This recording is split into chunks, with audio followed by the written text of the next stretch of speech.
Dice, y yo, hermanos, no pude a ustedes hablar como a hombres espirituales, sino como a hombres carnales, como a bebés en Cristo.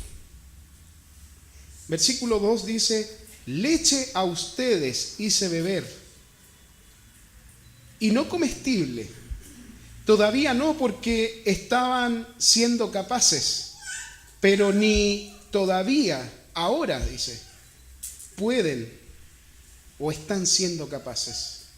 El versículo 3 dice, todavía porque carnales están siendo, donde porque en ustedes celo, contienda y divisiones no carnales están siendo, y según hombre están caminando alrededor.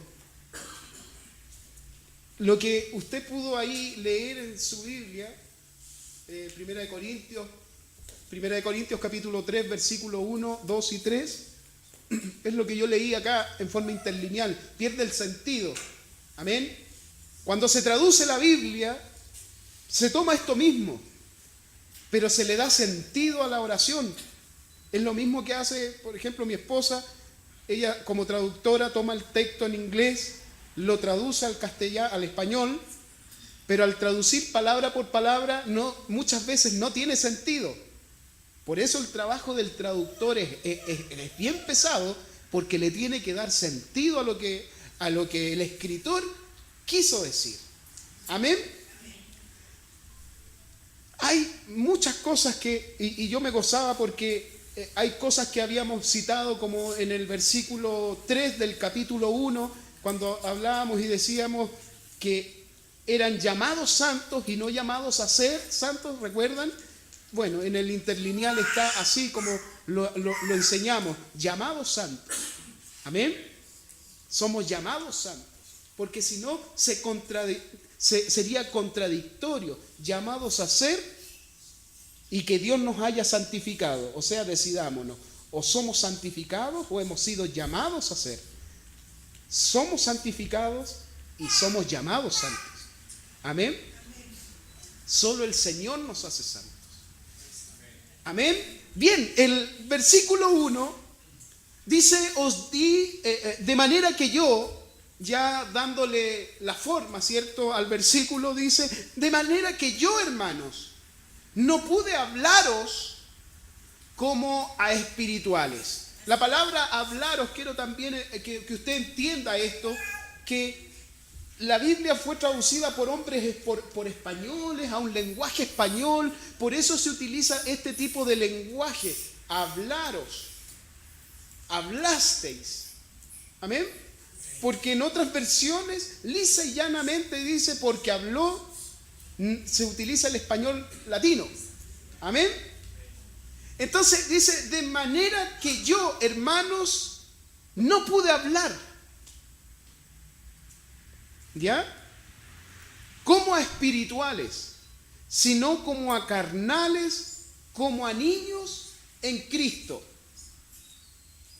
De manera que yo, hermanos, no pude tiempo pasado. ¿Cuándo les había hablado? Cuando el apóstol Pablo escribe la carta a los Corintios, él ya había ido a Corinto en su segundo viaje misionero. Él ya había estado con ellos. Por lo tanto, él ya había conversado, había compartido, les había enseñado parte de su palabra. Pero también así, en el capítulo 1, ya los empieza a reprender. Y en el capítulo 3 nuevamente dice, de manera que yo, hermanos, no pude, tiempo pasado, no pude hablar. En ese momento, cuando yo vine a ustedes, en mi segundo viaje misionero, cuando se levantó la iglesia, cuando se formó la iglesia en Corintios, yo no pude hablaros a ustedes, tiempo pasado. No pude hablar. ¿Por qué? Porque cuando una iglesia comienza, es una iglesia que está como un bebé. Amén. está en pañales. No se le puede dar alimento sólido a un bebé porque se va a enfermar. Entonces Él le dice, de manera que yo, hermanos, no pude hablar como a espirituales, sino como a carnales, como a niños en Cristo. Y fíjese que les está diciendo como hermanos. Le dice, de manera que yo, hermanos, no les está diciendo, no se está refiriendo o no está haciendo mención de un apostolado Él, sino que está hablando al mismo nivel. Hermanos, les dice. No les está diciendo mis discípulos, no les está diciendo como un pastor se referiría a sus ovejas, no, sino que les está diciendo hermanos. Muy diferente a cómo el Señor se dirigía al pueblo de Dios en el Antiguo Testamento. Por medio de sus profetas, los profetas decían, Jehová dijo, Dios dijo, ¿cierto? Pero aquí dice, hermanos, no pude hablaros como a espirituales, sino como a carnales, como a niños. Un niño tiene que ser alimentado con alimento de niño. La versión más antigua, o la traducción, perdón, el griego, la traducción del griego dice bebés. No les pude hablar como a bebé. Amén. El versículo 2 dice, os di a beber leche y no vianda, porque aún no erais capaces, ni sois capaces todavía. De su segundo viaje misionero, cuando el apóstol Pablo llega a Corinto, forma la iglesia, él está aproximadamente, según el capítulo 18 de Hechos, él estuvo aproximadamente 18 meses en Corinto, formando la iglesia, se quedó allí, levantó la iglesia, pero después él siguió con su viaje misionero. Pero ¿qué sucede, hermanos? Que después de un largo tiempo, hay historiadores que dicen que después de 2 años, el apóstol Pablo vino a Corinto, ¿producto de qué? De lo que le habían dicho los de Coré. Oye, ¿sabe Pablo que allá hay divisiones? Entonces, producto de esto, Pablo vuelve a Corinto después de 2 años. Pero ¿qué pasa, hermano? Que aquí marca el apóstol Pablo les hace referencia a su comienzo, pero también les hace referencia a la actualidad. O sea, les está hablando que ya había pasado un tiempo y todavía ellos seguían en el mismo estado que estaban cuando la iglesia había comenzado. Le dice, os di a beber leche y no vianda, porque aún no erais capaces, ni sois ahora, tiempo presente. Antes no pude darles vianda o alimento sólido porque eran bebés o niños. Pero dice, ni sois capaces todavía. La iglesia no estamos, hermanos, a lo mejor hay muchas discrepancias conforme al tiempo, pero aquí entre el versículo 1 y el 2 había pasado ya mucho tiempo, pero todavía la iglesia seguía en pañales. Hay, hermanos, que nosotros debemos tomar una lección de esto también. A veces creemos que porque llevamos 20, 30, 40 años en el Evangelio, hemos madurado y ya estamos en otro nivel, pero a veces no es así. No somos o no tenemos la capacidad de recibir un mensaje sólido. Nos dan algo sólido y nos enfermamos del estómago. Amén. Solo recibimos la leche y eso es para el bebé, no para una iglesia que lleva años. Por lo tanto, nuestro estómago ya tiene que estar capacitado para poder recibir un alimento sólido. Amén. No podemos quedarnos, y con mucho respeto lo digo, en la unicidad y en el bautismo solamente. Debemos, hermanos, meternos en la palabra del Señor, investigar en ella, y la Biblia dice: escudriñad las Escrituras, porque en ellas os parece que tenéis la vida eterna. Y yo le puedo decir que no os parece, sino que es así. Un día un compañero de trabajo me decía que a él le decía un tío que tuviera cuidado con leer la palabra del Señor, porque la mucha letra mata y el Espíritu vivifica. Le puedo decir algo hoy día, hermanos, en el nombre del Señor Jesucristo, que no hay ninguna persona que lea la palabra del Señor y que al terminar de leerla quede de la misma forma, porque la palabra del Señor es espíritu y es vida. Amén. Yo creo que una persona puede partir leyendo la palabra del Señor en la carne, pero va a partir en la carne y va a terminar en el espíritu. Jamás la palabra del Señor le va a destruir. Léase otros libros, lea el Código de Da Vinci, lea otras historias, y eso lo va a destruir. Pero la palabra del Señor alumbra y hace entender aún a los simples. Amén. Gloria al Señor. Hermanos, di a beber leche y no vianda, porque aún no erais capaces, ni sois capaces todavía. El versículo 3 dice: porque aún sois carnales. Hay otra traducción que dice que eran personas sensuales. Pues habiendo entre vosotros, aleluya, celos, contiendas y divisiones, ¿no sois carnales y andáis como hombres? Esto era lo que manifestaba la carnalidad que había en ellos. Eran carnales y guaguas carnales. Ya había una especie de malformidad. Amén.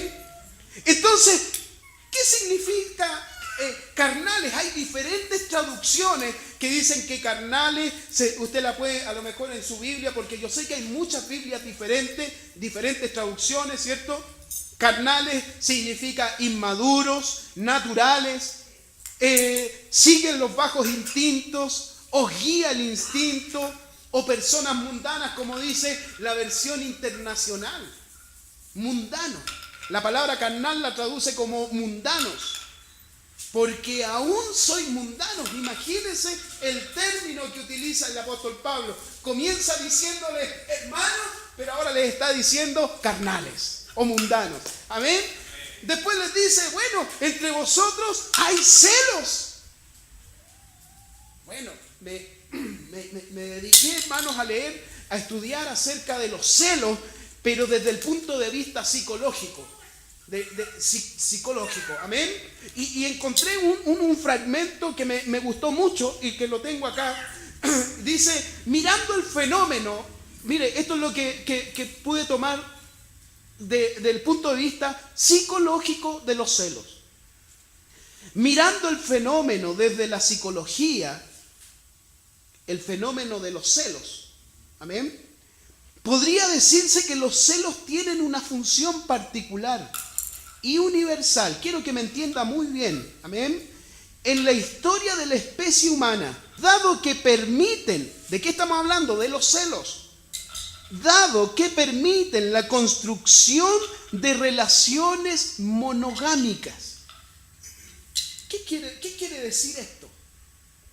Que en cierta medida los celos son buenos, pastor. Porque si no hubiesen celos en nosotros, y perdóneme la expresión, pero si nosotros como personas no tuviésemos celos, a lo mejor seríamos como los perros. Los perros no tienen celo. Sí, la perra tiene el celo de su periodo, ¿cierto? Pero el perro, el macho, puede estar con una perrita, puede estar con otra perrita, puede estar con otra perrita, pero la perra no va a tener ningún sentimiento porque no tiene celo. Si nosotros, los seres humanos, no tuviésemos celo, En el matrimonio, me refiero al matrimonio, a las parejas, a lo mejor, desde el punto de vista psicológico, podríamos hacer muchas cosas y a nuestra pareja, a nuestra esposa, no le causaría nada, porque no existiría el celo. Pero mire lo que dice después, dice que este es un mecanismo de construcción de relaciones monogámicas. ¿Qué significa la monogamia? Un hombre y una mujer. ¿Me entiende? El celo ayuda a la monogamia. El hecho de que no exista celo ayuda a la poligamia, o sea, a que tenga más mujeres. ¿Me entiende?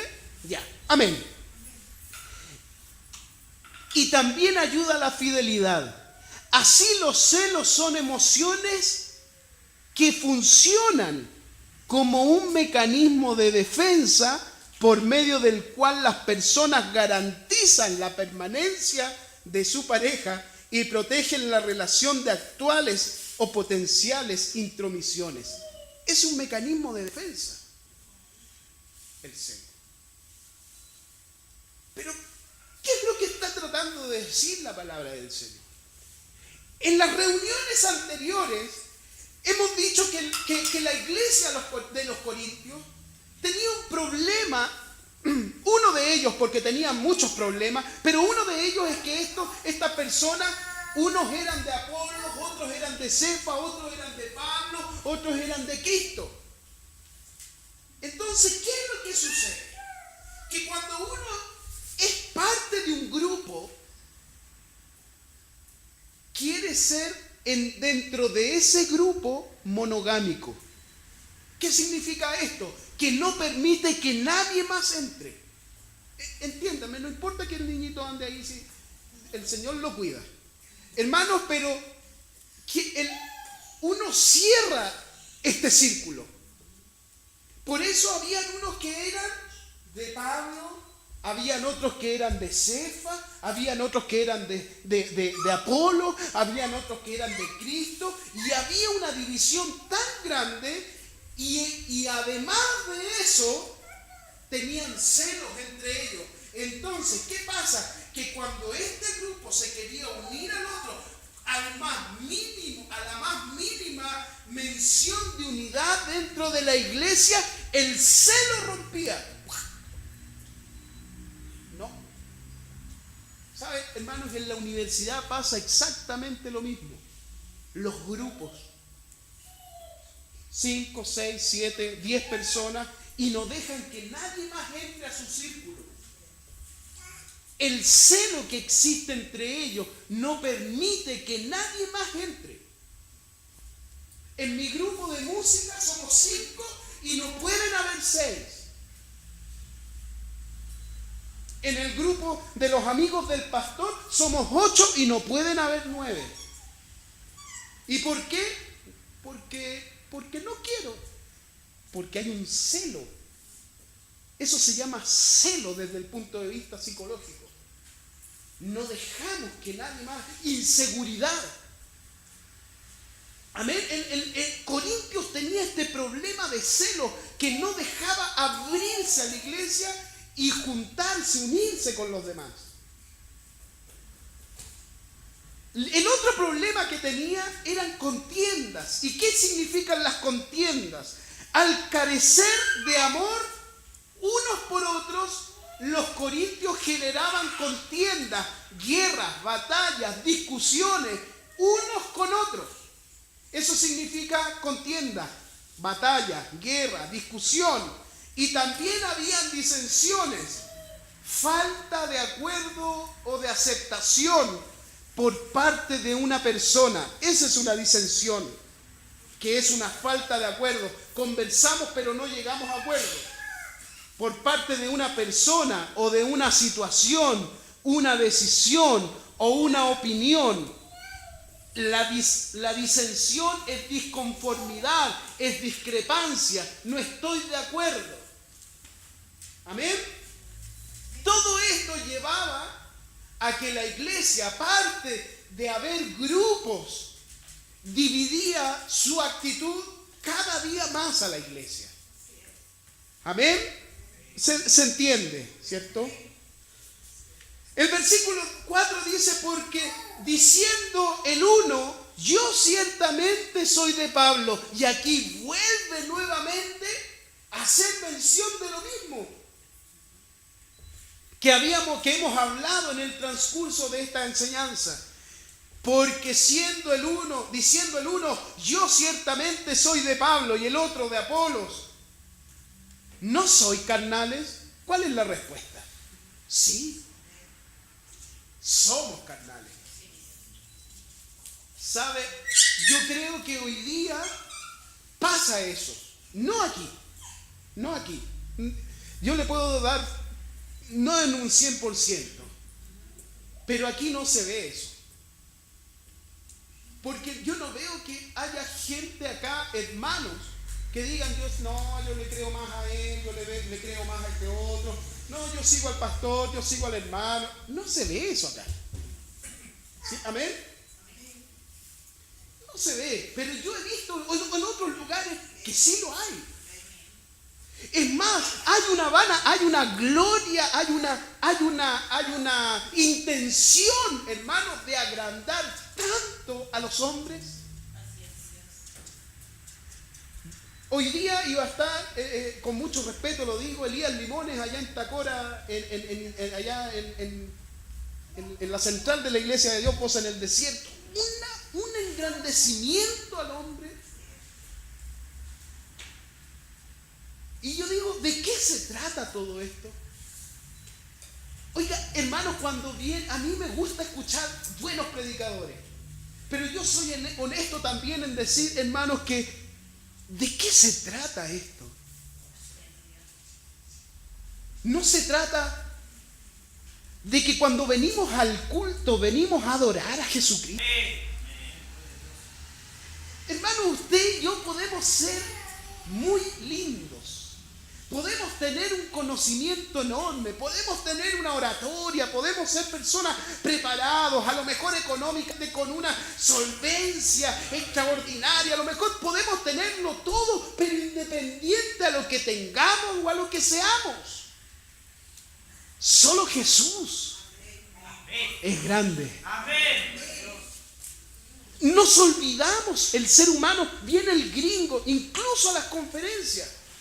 Viene el hombre y sí, qué grande y qué grande. Oiga, si hay uno que es más grande que él, no perdamos nuestro enfoque.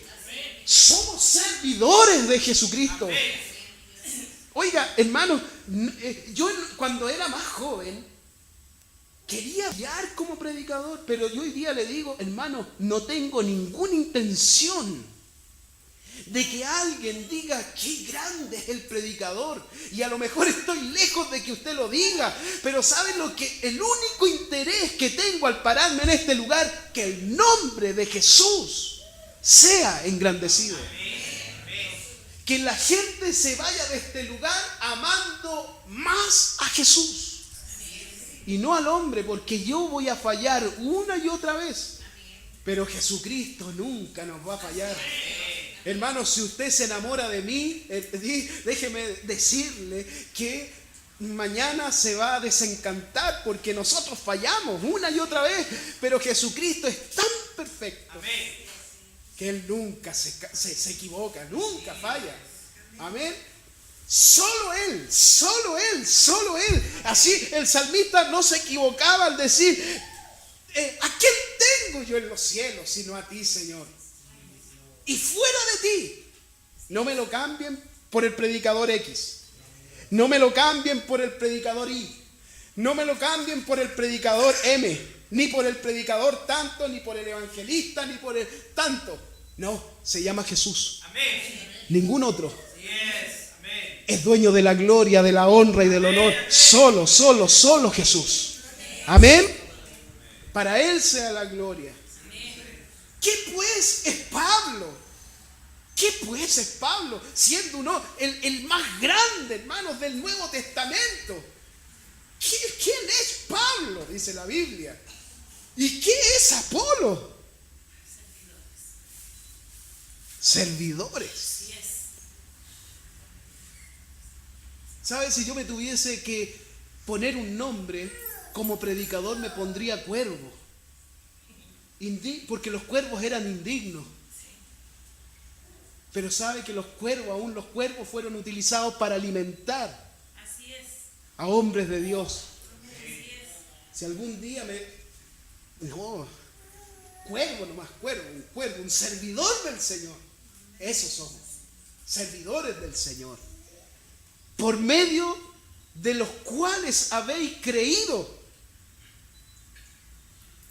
Y eso según lo que, me pasé al de abajo, ¿cierto? Dice, porque siendo el uno, yo ciertamente soy, diciendo el uno, yo soy de Pablo, y el otro, yo soy de Apolo, ¿no soy carnales? La respuesta la dijo usted, sí lo somos.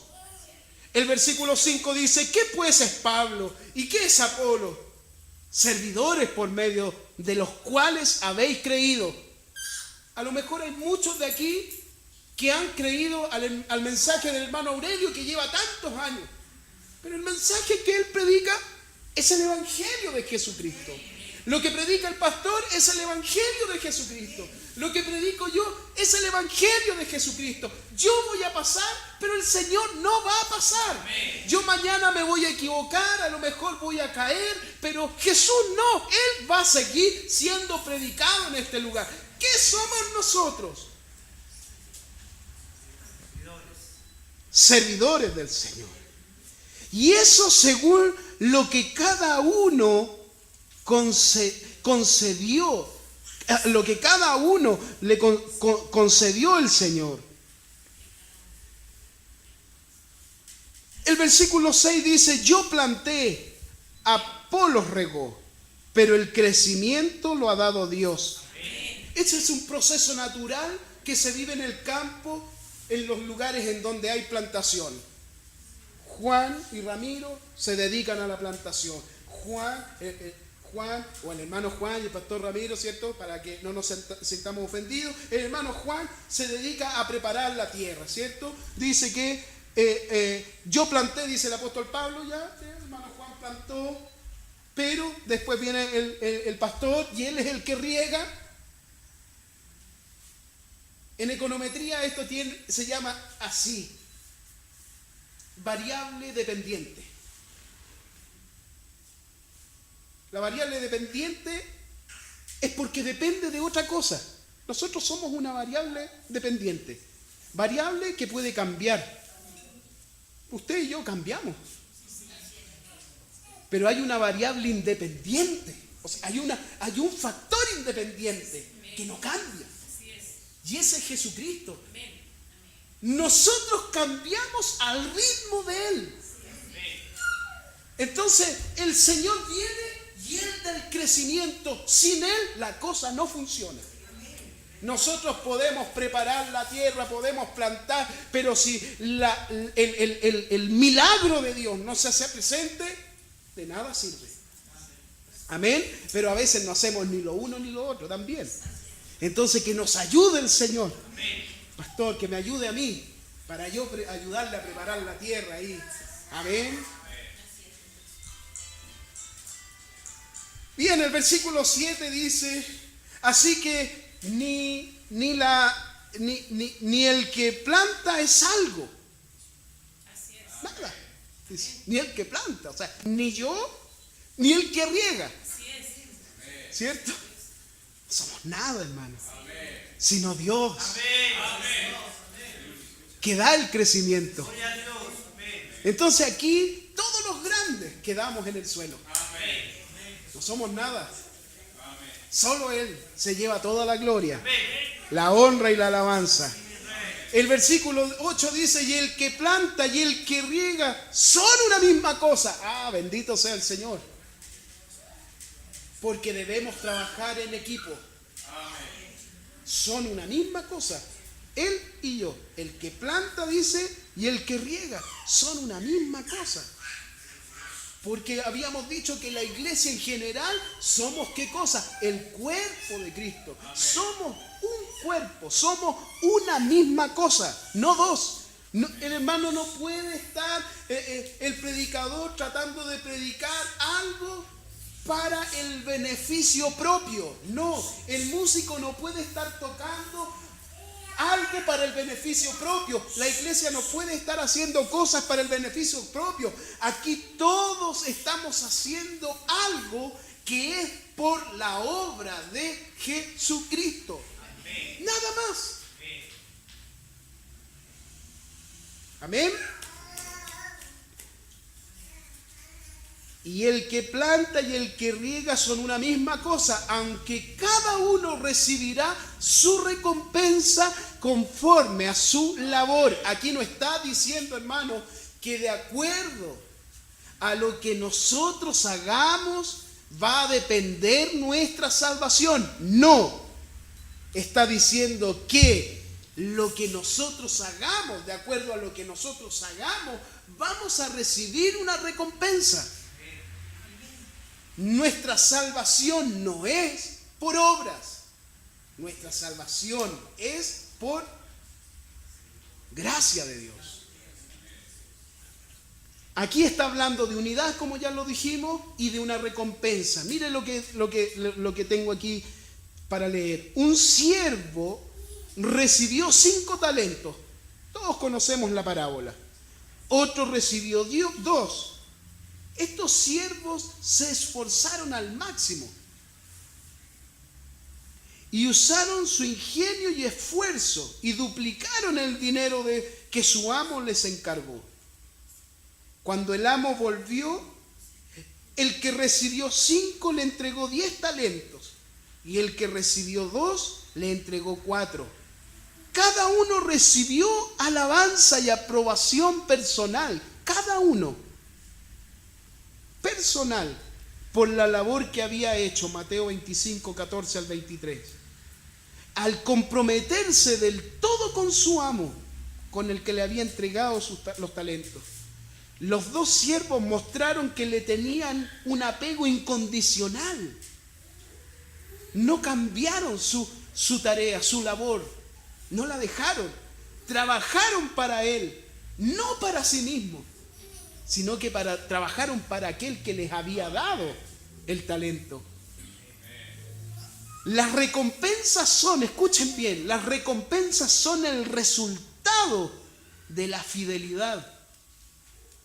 No son la razón ni el objetivo del trabajo de los siervos.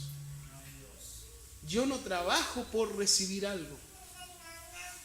Hay que trabajar por amor, por fidelidad al Señor.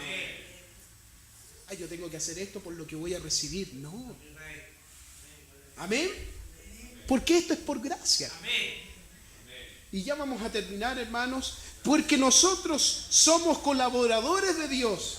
Y vosotros sois labranza de Dios, edificio de Dios. Pablo argumenta que Apolos y él no trabajan para sí mismos, sino para Dios. Son jornaleros en el servicio de Dios, en lugar de ser colegas de Dios. Más bien son obreros pagados por Él. El versículo 10 dice: conforme a la gracia de Dios que me ha sido dada, yo como perito arquitecto puse el fundamento y otro edifica encima.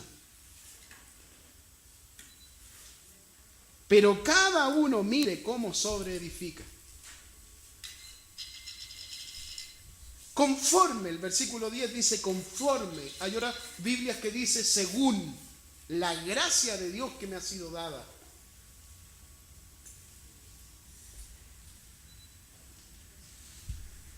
Conforme a la gracia de Dios que me ha sido dada, yo como perito arquitecto puse el fundamento y otro edifica encima.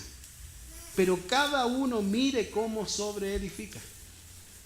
Mi pregunta es: ¿quién es nuestro fundamento?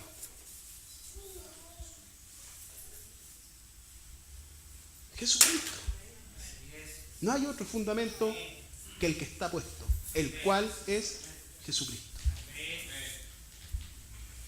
Tenemos un fundamento que es Jesucristo. Amén. Pero dice el apóstol Pablo: yo como perito arquitecto puse el fundamento. Lo puso él, sí, pero no es que sea él el fundamento.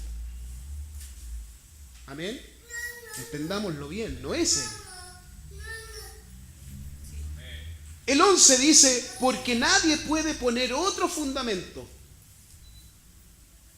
que el que está puesto, el cual es Jesucristo. Amén.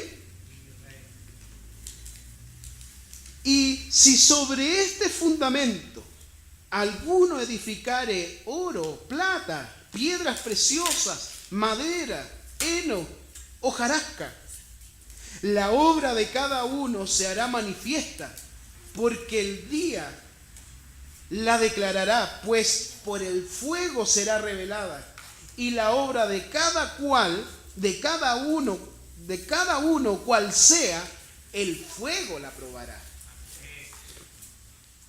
Esta es una metáfora que quiere comunicar que la calidad del edificio debe ser como la del cimiento.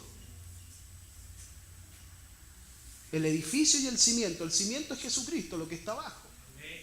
Pero ¿cuál debe ser la calidad de esa edificación?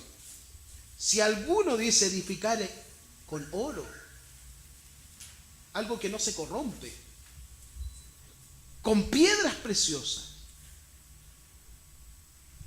los materiales usados para construir la estructura deben congeniar con la durabilidad y magnificencia del fundamento.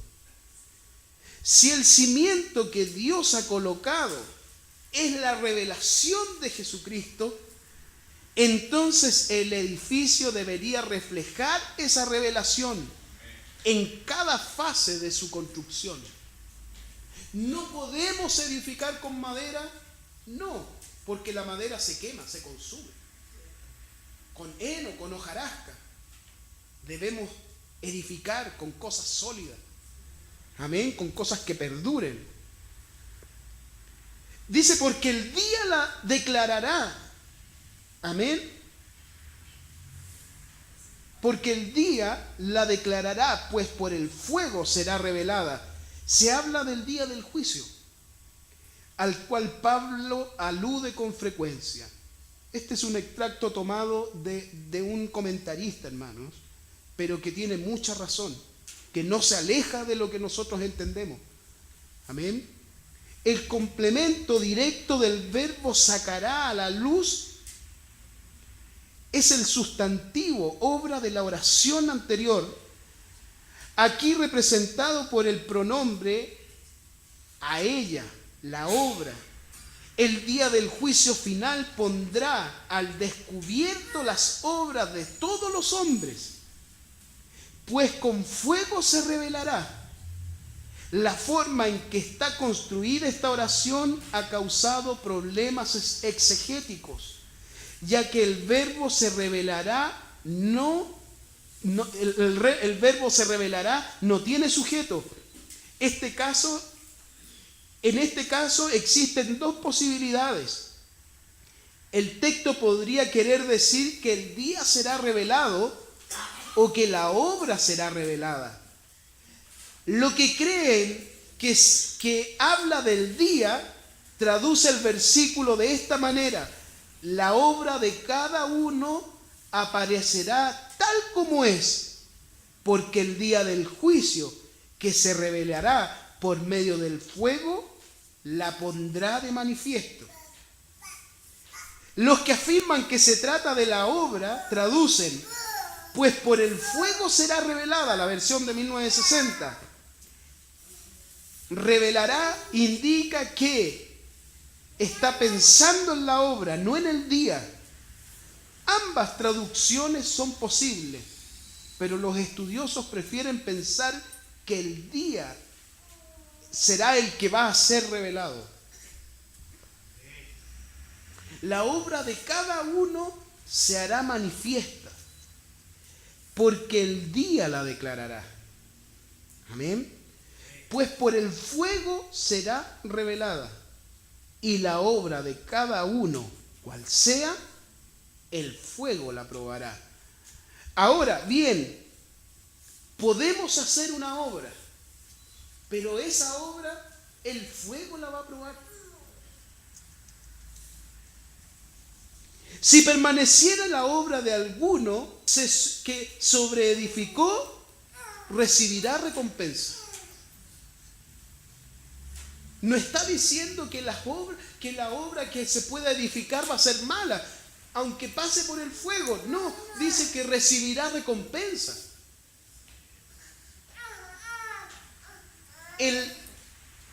El motivo para recibir la recompensa es que esa obra permanezca. La obra de alguno se quemare, sufrirá pérdida. Si bien él mismo será salvo. Imagínense lo que está hablando aquí. Aún así muestra la gracia del Señor, su amor. Porque dice, si la obra de alguno se quemare, él sufrirá pérdida. Si bien él mismo será salvo. Amén. Aunque así como por el fuego. Hay un texto que me gustaría que lo pudieran leer después de Zacarías 3:2, anótelo. Zacarías 3:2 habla de un tizón arrebatado del incendio. Zacarías 3:2, y hasta aquí vamos a dejar, hermanos. Póngase de pie.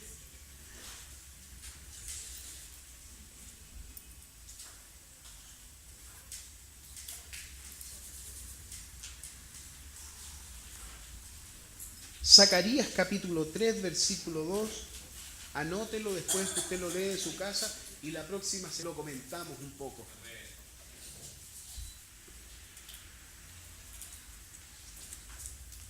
El tizón arrebatado del incendio.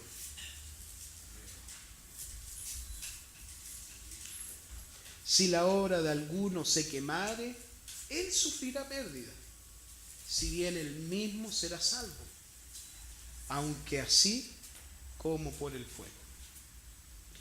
Se puede entender, hermanos, también de personas que pueden ser salvas aún pasando por el tiempo de la gran tribulación, cuando pasen por el fuego. Amén. No se aleja, es una interpretación que se da del texto. ¿Amén? La hora del cual será probado, que va a tener que pasar por el fuego. Pero esa obra no lo va a condenar. La obra puede haberse acabado, pero dice, pero él será salvo. Amén. Pero fíjese que no es el ideal. Entonces, es bueno que lo hayamos dejado aquí y que usted lo pueda leer en su casa, porque hay corrientes que dicen que nosotros vamos a pasar la gran tribulación. Amén. Y aquí da luces de algo que se podría interpretar así, pero no es el ideal. No es lo que el Señor quiere. Amén. No es el ideal. Le vamos a dar gracias al Señor. Te damos gracias, Señor, por este momento en que hemos leído tu palabra. Señor, hemos tratado de mantenernos en la línea y de no salirnos mucho, para no perder, Señor, la dirección. A veces nos dejamos llevar por alguna emoción o por alguna vaga interpretación. Pero ayúdanos, Señor, para que sea el amor y el respeto antes que todo. Ayúdanos, Señor, para seguir adelante. A entender, Señor, hay cosas que quedaron claras, como por ejemplo que somos servidores tuyos. No somos los casi dioses, no. Que tú eres el dueño de la gloria, de la honra, del honor. Gracias te damos, Jesús. Amén, amén. Gracias, Jesús. Hermanos, aquí vamos a ofrendar.